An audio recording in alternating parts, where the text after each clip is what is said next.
Melchior Carneiro.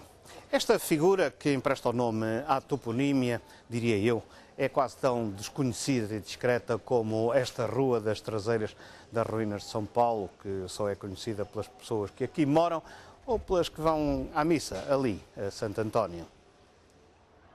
E não deixa de ser um paradoxo, já que para além de ter sido um vulto muito importante do Renascimento, Dom Melchior Carneiro foi, pode dizer-se, figura fundamental nos primórdios de Macau.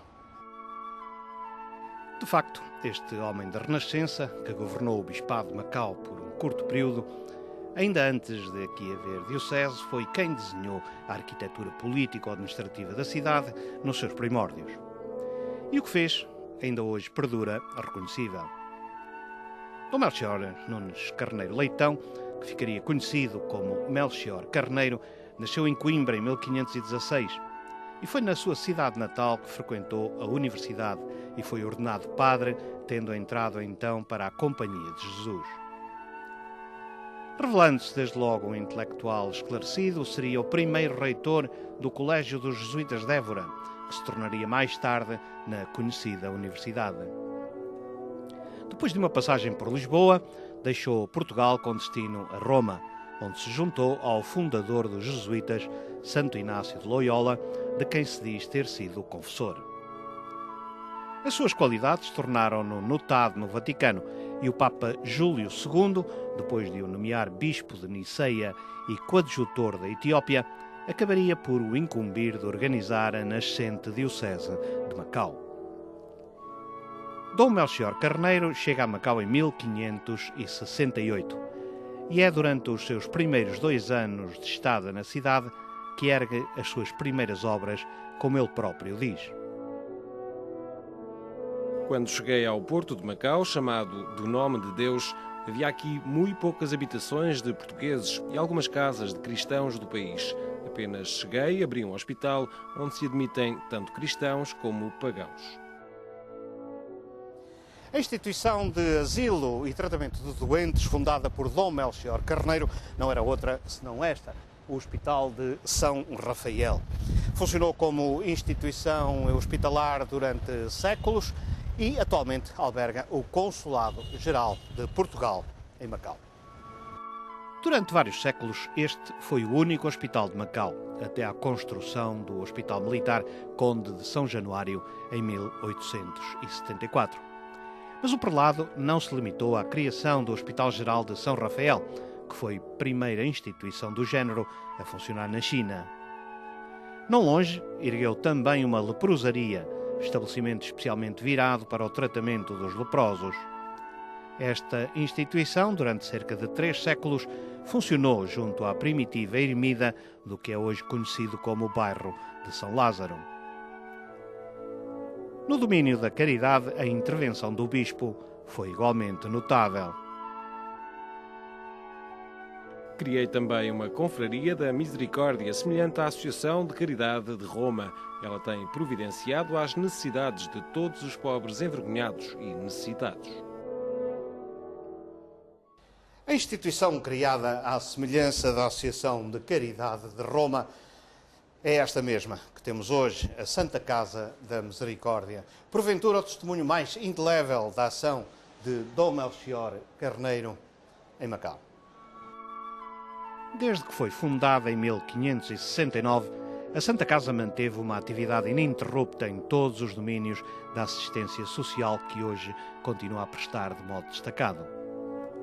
E a Santa Casa não esquece o seu fundador, mantendo em lugar proeminente o seu retrato de corpo inteiro.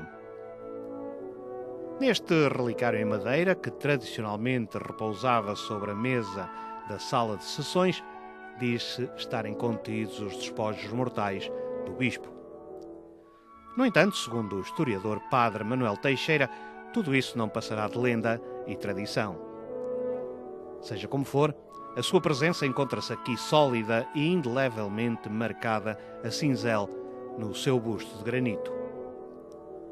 Mas Dom Melchior Carneiro não se limitaria a intervir nos campos de ação estritos da religião e assistência social. Encarregado de fundar a Diocese de Macau, que passaria a ter jurisdição sobre a China e o Japão, o bispo sabia bem que a cidade tinha que possuir a organização política e administrativa capaz de lhe dar a estabilidade adequada a uma capital de tão imenso território. E assim o bispo criou o Senado, instituição modelada à semelhança das repúblicas italianas do Renascimento, que Dom Melchior Carneiro conhecia muito bem. O Leal Senado, como passaria a ser conhecido mais tarde, revelou-se uma das mais estáveis organizações administrativas de Macau, sendo até meados do século XIX o verdadeiro detentor do poder político, sobrepondo-se ao do próprio governador, nomeado por Lisboa. O Leal Senado apenas seria reduzido nas suas funções e competências durante o reinado de Dona Maria II, quando a instituição foi transformada numa secretaria durante o governo de Ferreira do Amaral. Depois disso, o Leal Senado voltaria a recuperar algumas das competências perdidas, mas não passando mesmo assim das que eram atribuídas às câmaras municipais. Por ocasião da transferência da administração de Macau em 1999, a designação de Leal Senado desapareceria, transformando-se no atual Instituto para os Assuntos Cívicos e Municipais, na direta dependência do governo, tal como tinha acontecido no tempo de Ferreira do Amaral, no século XIX. Apesar disso, porém, ainda hoje se reconhecem aqui algumas das características do municipalismo que informou a sua gênese, de que Dom Melchior Carneiro foi o principal autor. Dom Melchior Carneiro governou o bispado até à chegada de Dom Leonardo de Sá, que foi o primeiro bispo da diocese de Macau. Depois disso ainda foi nomeado patriarca da Etiópia em 1577, mas nunca teve ensejo de conhecer as misteriosas terras do Prestes João. Dom Melchior Carneiro morreria em 19 de agosto de 1583, na residência dos jesuítas, onde se encontrava retirado, aqui bem perto do que seria a primeira universidade da Ásia Oriental, mas que nunca viria a conhecer.